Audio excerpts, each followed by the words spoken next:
Qualquer curso que você faça na área de exatas, seja matemática, física, química, biologia ou alguma engenharia, você vai se deparar com esse teorema. E é por isso que você precisa ter pelo menos uma indicação de prova em mente para que você entenda o funcionamento desse teorema. E é isso que eu vou mostrar nesse vídeo. É sempre um prestígio ter a sua audiência. Bora pro vídeo. Primeiramente, vamos imaginar que temos aqui um campo vetorial só com a componente horizontal. Então, ela tem só a componente I, e você sabe que a forma geral é P de xi mais Q de yj. No caso, a nossa componente aqui, j, ela será considerada nula. Então, o nosso campo que a gente pode chamar de F, ele será apenas denotado por P de x, y. Daí, o que nós vamos fazer? Nós vamos considerar aqui que essa curva fechada ela seja orientada positivamente. Estou colocando essas setinhas nessa curva, que é uma cópia dessa curva de cima, para indicar a orientação positiva. Ou seja, se você percorrer essa borda, você vai estar com a parte interior sempre à sua esquerda. Esse é o parâmetro que você vai usar. Todo o tempo que você caminha sobre essa borda, o conteúdo dela estará à sua esquerda. Então você vai considerar que essa curva é fechada, que ela é simples, ou seja, ela não tem uma autointerseção, e também que ela é orientada positivamente. Você pode encontrar essa expressão como orientada positivamente como sendo o sentido anti-horário, mas vamos evitar usar o sentido anti-horário porque quando você for para o espaço, quando for uma curva espacial, essa história do orientado no sentido anti-horário perde o sentido porque você não tem como saber qual é o sentido anti-horário no espaço. No plano você pode até se referir, mas no espaço não. Então, como você sabe, você tem aí a integral de linha sobre C, de f de r, que você pode reescrever, como você já viu, como a integral sobre C de P de xy dx. Bom, o que você pode fazer a partir daí? Eu vou colocar aqui dois pontinhos, marcando aqui o A, o início aqui da curva, e o B, fazendo como se fossem os extremos dessa curva. Você sabe que ela é fechada, então a gente está aí inventando esses dois extremos para dividir essa curva em duas partes. Essa parte que eu estou pintando de verde, eu vou chamar de C1. Daí vamos escolher aqui uma outra cor. Eu estou em dúvida aqui da cor. Enquanto isso, você vai anotando e vai fazendo aí as suas observações. Deixa comentário. Essa parte de cima eu vou chamar de C2. Ou seja, dividir essa curva que era fechada em duas curvas, uma curva C1, que é a parte de baixo, uma curva C2, a parte de cima. E para que eu fiz isso? Bom, eu posso agora escrever a minha integral de linha sobre C como duas integrais. A integral que é sobre C1 e a integral que é sobre C2. Isso você já viu, já deve ter visto que você pode fazer isso desde que você posicione ali os pontos de início e de fim de forma apropriada. Você está dividindo ali a sua integral de linha em duas integrais de linha, uma que vai de A até B e a outra que vai de B até A. Agora, essa curva que é C1, ela pode ser então interpretada como a integral iterada de A até B, que integra P de x, y de x. Esse y de x é exatamente a curva C1, que é uma função de x, naturalmente. E a outra também com a integral iterada de B até A, de P de x, y2 de x dx. Agora, você sabe que tem um probleminha aí com essa minha integral, né? Você sabe que a gente, nessa curva aí, y2, a gente está fazendo um processo meio que ao contrário. A gente precisaria ir de A para B e não de B para A. E, pelo menos foi assim que você deve ter aprendido lá no curso de cálculo 1.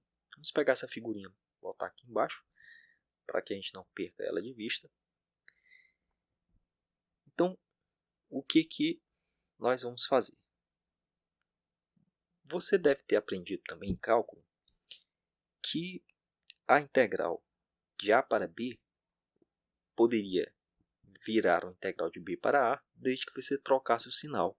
Então é isso que eu vou fazer com a segunda integral.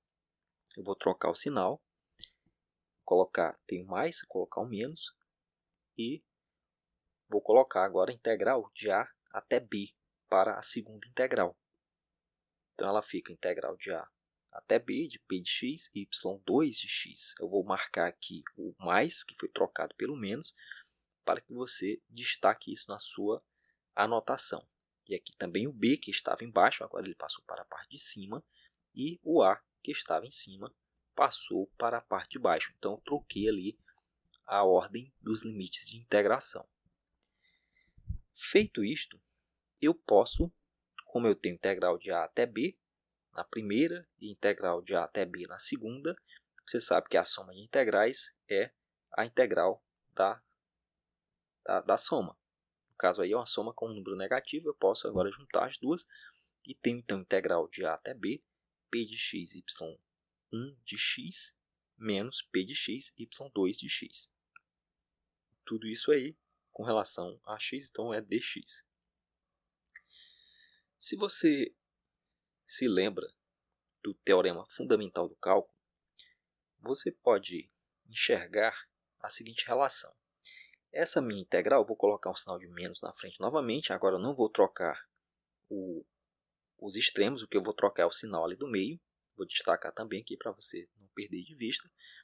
Troquei o sinal. O que eu quero com isso? Eu quero colocar o y2 de x à frente e o y1 de x depois, fazendo como se fosse assim os limites de uma integração, como se eu tivesse integrado de y1 até y2.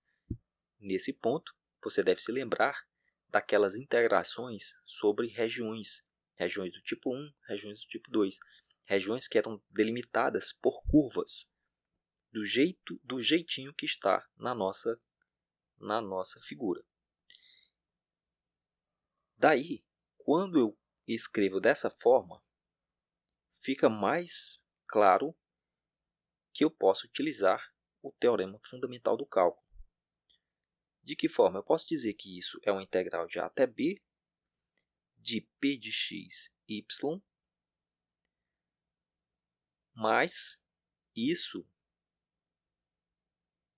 tem os limites de integração do y, que vai variar do y1 de x ao y2 de x. Ou seja, eu estou me aproximando do formato de uma outra integral. Aí você se lembra do teorema fundamental do cálculo. O que diz o teorema fundamental do cálculo? Que aquele limite ali que eu coloquei, ele representa uma integral de y1 até y2 da derivada de p em relação a y, caso essa derivada exista. Então, uma condição que você já pode pensar, se a integral dessa derivada existe, se é possível integrar, então você pode exigir que ela seja contínua. Assim eu posso reescrever essa integral com uma integral dupla sobre R de dρ P dρ Y dA, que é o infinitesimal da área, com o sinal de menos na frente. Nós consideramos só a parte do P na direção de I. Então, falta fazer a parte do J. E essa parte eu vou deixar que você faça, porque é exatamente análoga a essa parte. Então, você vai só ter em mente o seguinte, que essa R, que está ali abaixo do símbolo de integral dupla, é a região delimitada pelo y de x, abaixo, conforme está na figura, e acima pelo y2 de x, exatamente como foi desenhado lá na figura. Daí, como eu vou deixar como exercício para que você faça, vou deixar anotado aqui que de forma análoga,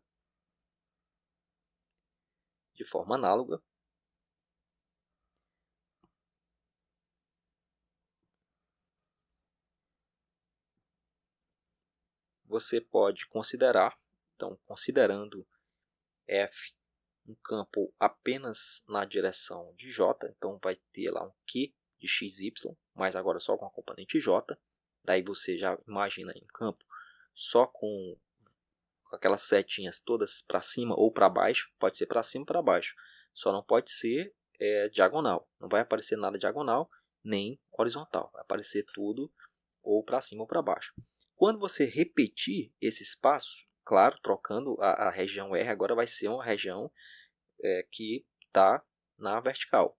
Então você tem de lidar com isso e você vai ter essa integral dupla sobre R de Q dx dA. Daí, o que você conclui desses dois resultados? Você vai juntar esses dois resultados em um só, como se você estivesse combinando os nossos dois espaços, nossos dois campos vetoriais, o campo P e o campo Q. Então você tem, evidentemente, as condições sobre a curva, que você também precisa, pelo desenho, você pode lembrar dessas condições. Ela é fechada, ela é simples, ela é orientada positivamente. E também as condições sobre o f. Por quê? A derivada parcial de Q com relação a x e a derivada parcial de P com relação a y, elas precisam ser contínuas. E por que elas precisam ser contínuas? Porque você vai integrar. Então, você garante ali a existência dessa integral. Quando você combina esses dois resultados que nós vimos, você tem que a integral sobre C de f dr vira a integral dupla sobre a região R de T1 Q T1 x menos T1 P T1 y dA. Desejo a você uma excelente aprendizagem e até o próximo vídeo.